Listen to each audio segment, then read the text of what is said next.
বেশ কয়েকদিন আগে এই গাছগুলো আনা হয়েছিল।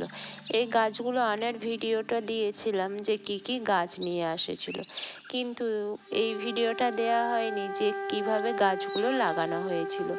তো দেখো, সবার প্রথমে এখানে একটা কাঁঠাল গাছ লাগিয়ে দিয়েছে। তো জানি না গাছগুলো কিভাবে লাগাতে হয়। তো যেখান থেকে কিনেছিল বাজার থেকে, সেখানে যে কাকুটা বিক্রি করছিল সেই বলে দিয়েছিল যে এভাবে এভাবে গাছগুলো লাগাবে, তাহলে গাছগুলো বেঁচে যাবে, মরবে না। আর এখন বৃষ্টির শুরু আগে, যেহেতু এটা অনেক দিনের আগের ভিডিও বললাম। তো গাছগুলো কিন্তু খুব সুন্দর ছিল, যে ছোট চারাগুলো নিয়ে এসেছিল, চারাগুলো সত্যি খুব সুন্দর ছিল।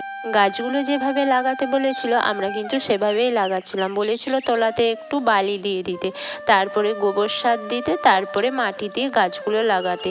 তো তারপরে শেকড় মেলে গেলে এখন কিন্তু জৈব সার দেওয়া চলবে না। প্রায় 6 থেকে 7 মাস পর যখন গাছগুলো শেকড়টা মেলে যাবে, তারপরে জৈব সার দিতে হবে। তো সেই মতো করে আমরা সেই নিয়মেই গাছগুলো লাগাচ্ছিলাম। আর এটা লেবু গাছ ছিল, তো মৌসুমি লেবু গাছ, জানি না কি হবে পরে। আর এদিকে দেখো, আমি আগে থেকে এখানে কুমড়ো গাছ লাগিয়েছিলাম, তাই কুমড়ো চারাগুলোও বেরিয়ে গেছে। আর আমি এখানে যেহেতু লিচু খেতে ভীষণ ভালোবাসি, আমার সব থেকে ফেভারিট ফল বলতে পারো লিচু, তাই আমি লিচু গাছটা লাগাচ্ছিলাম। কিন্তু এটা বললাম অনেক দিন আগের ভিডিও, তো এটা আমার দেয়া হয়নি, শেয়ার করা হয়নি।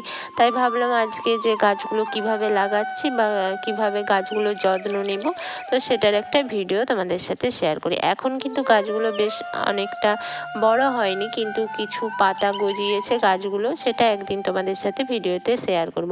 তো দেখো, এখানে প্রথমে এই প্লাস্টিকগুলোকে কেটে নিচ্ছি, তো তারপরে মাটিতে বসিয়ে দেবো। তো এটা আম গাছ, 2 রকমের আম গাছ ছিল। একটা যেটা 12 মাস ফল দেয়, আর একটা সিজনের আম গাছ। তো চারাগুলো বেশ ভালোই ছিল, আর একটা আপেল গাছও ছিল। এখন আপেল গাছটার কি অবস্থা সেটাও একদিন তোমাদের সাথে শেয়ার করব।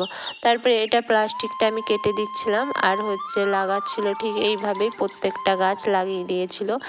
আর এই মাটিটা তৈরি করতে কোনো কিছু জৈব সার বা কোনো ওষুধ কিন্তু প্রয়োগ করা চলবে না এখন। তো জাস্ট এমনি নর্মাল মাটির মধ্যে অল্প বালি দিয়ে লাগিয়ে দিতে হবে। আর এদিকে দেখো, পুকুর পাড়ে, যেহেতু পুকুরের ধারে বাচ্চা ছেলেরা ছিপ ফেলছে বিকেলের দিকে। আর এইদিকে গ্রামের দৃশ্য তো বেশ সুন্দরই দেখতে লাগে। এটা কি গাছ? গাছের নাম জানে না, দিয়ে চলে আসছে। এটা কি গাছ ছিল সেটা কিন্তু জানাই ছিল না, তো জাস্ট ফলের গাছ ভেবেই নিয়ে চলে এসছে। যাই হোক, দেখা যাক কি ফল হয়। আর কিন্তু এগুলো সবগুলোই ছিল কলমে গাছ, তাই 1 বছরের পরেই কিন্তু এগুলো ফল ধরতে লাগবে।